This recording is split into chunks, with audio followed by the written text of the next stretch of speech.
यूदाइफ्रो यूकिफ्रोन प्लेटो के आरंभिक संवादों में से एक है जो 399 ईसा पूर्व के आसपास का है।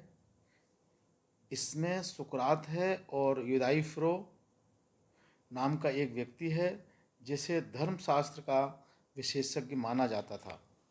संवाद की जगह किंग आर्चन के सभागार के नज़दीक है जहाँ ये दोनों व्यक्ति एक दूसरे के सामने होते हैं।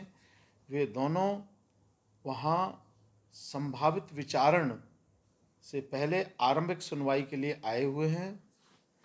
यूदाइफ्रो अपने पिता के विरुद्ध हत्या के आरोपों को प्रस्तुत करने के लिए आया है क्योंकि उसके पिता ने अपने कर्मचारी को बिना उचित देखभाल के मर जाने दिया।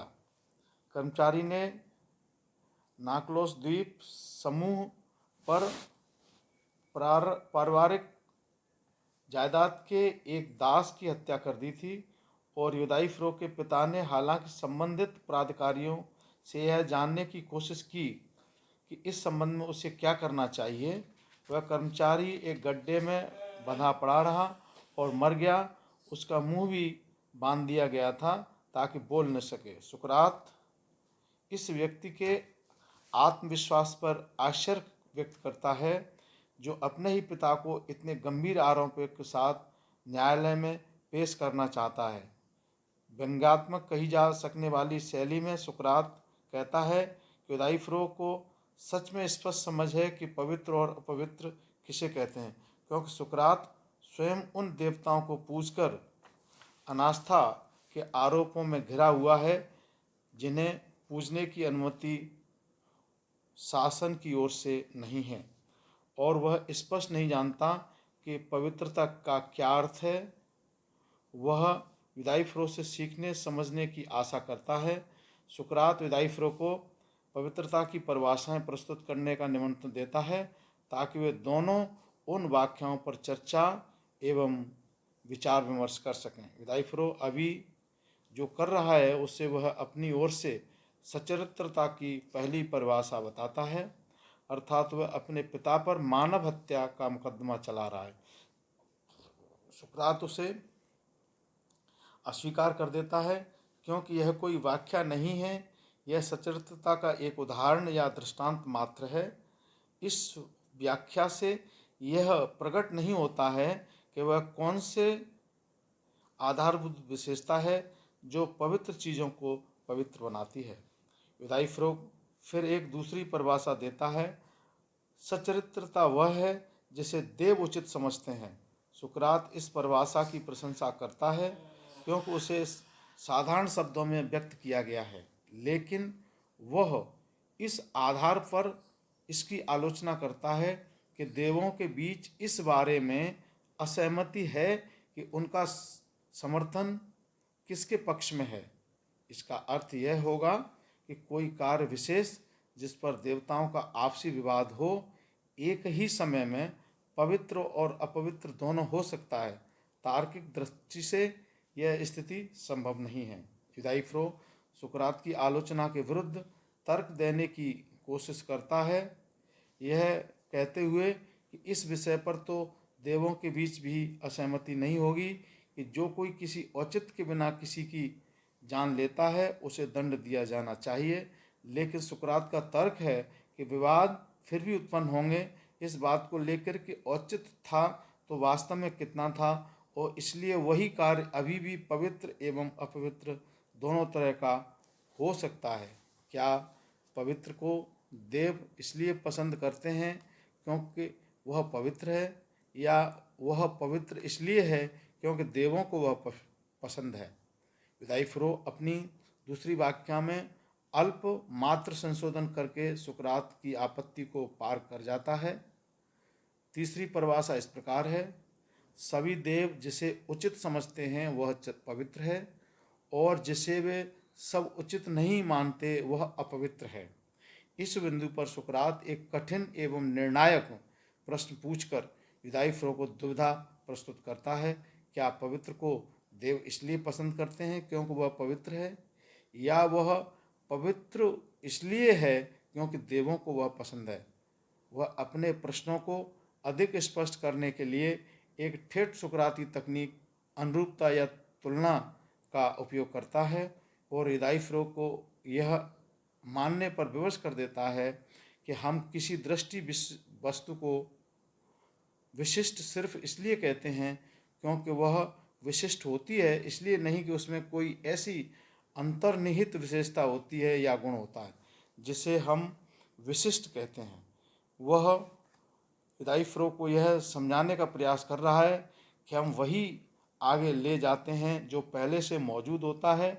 हमारे ले जाए बिना भी यह चीज़ रहती है, हमारे ले जाने से यह अस्तित्व में नहीं आती है। जहाँ तक सचरित्रता का संबंध है, हम किसी उस चीज़ को पसंद या नापसंद करते हैं जो किसी न किसी रूप में पहले से वहाँ विद्यमान होती है। हमारी पसंद या स्वीकृति से कोई कार्य स्वतः पवित्र नहीं हो जाता है। हमारे यह मान लेने के बाद ही किसी कार्य को स्वीकृति प्राप्त होती है कि वह कार्य पवित्र है।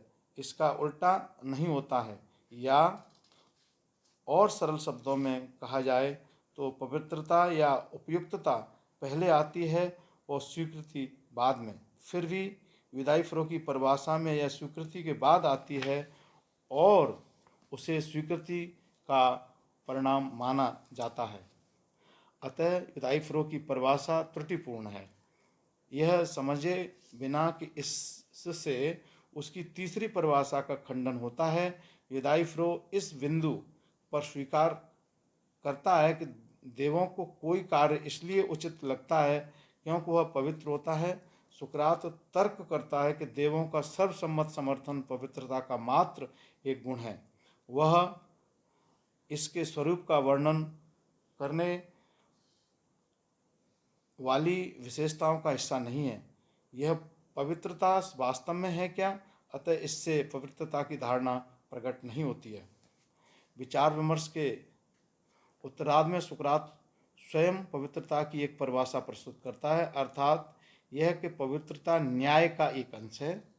पवित्रता का संबंध उन कार्यों से है जिन्हें हम उचित या नैतिक दृष्टि से उत्तम मानते हैं, उदाहरण के लिए वीरता और दूसरों की चिंता करना आदि आदि। सुकरात पूछता है कि वह क्या चीज़ है जो पवित्रता को उन सभी अन्य कार्यों से अलग करती है जिन्हें हम उचित कहते हैं।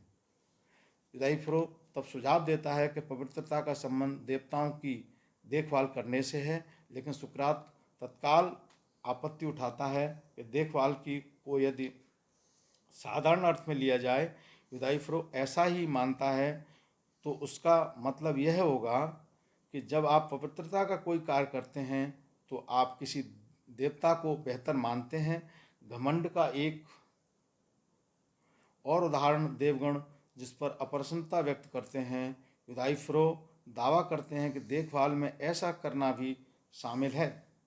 सुकरात जब यह पूछता है कि पवित्रता का अंतिम फल क्या है, इदाइफ्रो तब अपने पहले कथन का ही सहारा लेता है। पवित्रता का समर्थन सभी देवगण करते हैं। तत्पश्चात इदाइफ्रो एक दूसरी परिभाषा प्रस्तुत करता है। वह कहता है कि पवित्रता एक प्रकार का त्याग है और प्रार्थना है। वह पवित्रता की कल्पना एक व्यापार के रूप में करता है। देवों को भेंट चढ़ाना और बदले में उनका समर्थन मांगना। सुकरात इदाइफ्रो को यह बताने के लिए आग्रह करता है कि देवताओं को उन उपहारों से क्या लाभ मिलता है जो मनुष्य से उन्हें प्राप्त होते हैं। इदाइफ्रो उत्तर देता है कि वे उस तरह के उपहार बिल्कुल नहीं होते हैं। वे उपहार तो आदर, सम्मान और कृतज्ञता के रूप में होते हैं।